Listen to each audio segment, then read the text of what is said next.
Who can tell me what a haggis is? A pudding.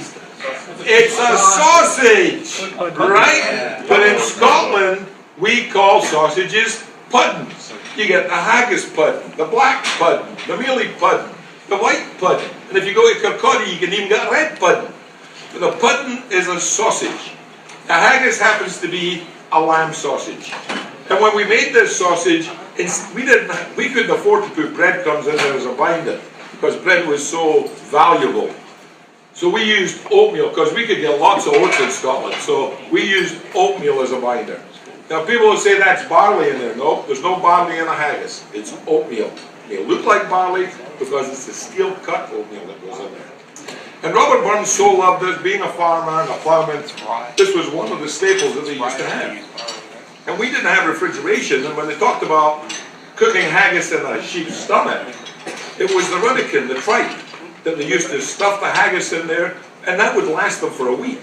Well, they didn't have refrigeration, so it sat on a dresser in a bowl, and everybody just went out and helped themselves. They didn't have microwaves to nuke it, but they could heat it up over the coal fire, and they would eat that for a long time. You have to use every part of the sheep, right? Just like you use every part of the pig. Well, anyhow, Robert Burns wrote an address to the haggis because he liked it so much and it had such a bad reputation.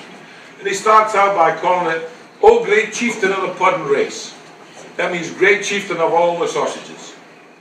"O great chieftain of the pudding race, aboon them all you take your place." Meaning, there aren't any sausages that do better than you do. "We'll let you worthy of grace, as lambs myram." You deserve every praise we can give you. And then he goes on to talk about hurdies. Your hurdies like a distant hill. Your hurdies is your buttocks. And that's what he said. Your hurdies like a distant hill. Your pin would help to mend the mill. Well, what's his pin? The pin was a skewer. And they would take the stomach and they put the skewer in there and they would wrap it up tight so it would hold it all together. They didn't tie it up with string like we do now. They put the skewer in there. And he said, oh, the haggis was so good and so big that his pin would help to mend the mill in time of need. Then he went on to say his rustic knives he laboured dight, just cut you up with any slight, and then he says, oh, then it trenches your gushing entrails bright. It just gush out of there. And it looks so good. And then he goes on to talk about the old men, you know. Oh, they love their haggis and they sit around and they stretch and strive and horn for horn. But when he's talking about horn for horn, he's talking about spoons. Because all the silver, what we call silverware today, was antlerware. It was all made from staghorn. So the staghorn, that's what he means when he says horn for horn, they stretch and strive and they're digging in there with the horns to eat the haggis. And then he talks about how the French and the fancy cuisine and the fricassee would make you scunner, you know, make you sick, make you throw up.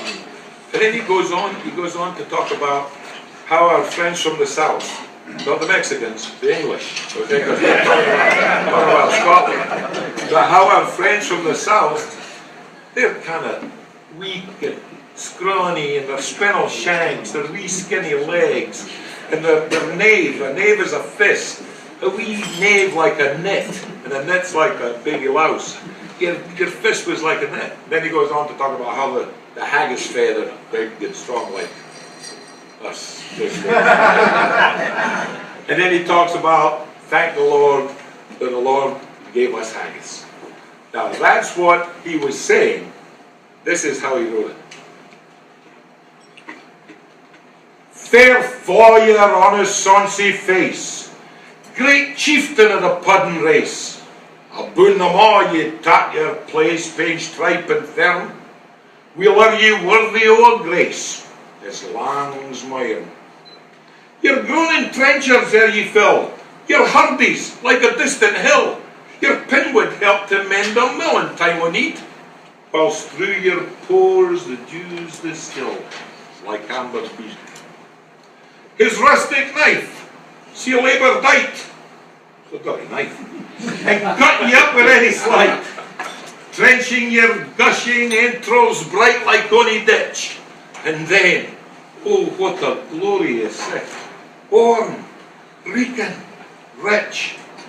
Then horn for horn they stretch and strive, they'll take the hindmost on they drive. till all their well-swelled kites be live or bent like drums, and all good men maist like to ride, be thank it hums. Is there the French ragout, or olio, that would stow a sou, or frick as say would mak her spew with perfect gunner? Look down and sneering, snickering view on sick a dinner.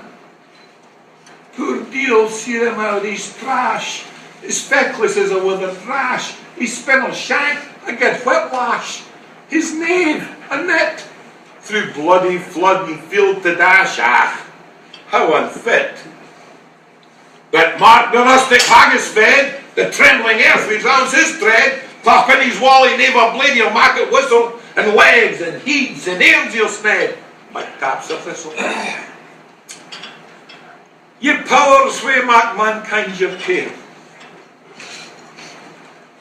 dish them out their bill of fare. All Scotland wants nae skink and wear the jaups and laggies. But if you wish her grateful prayer, gie her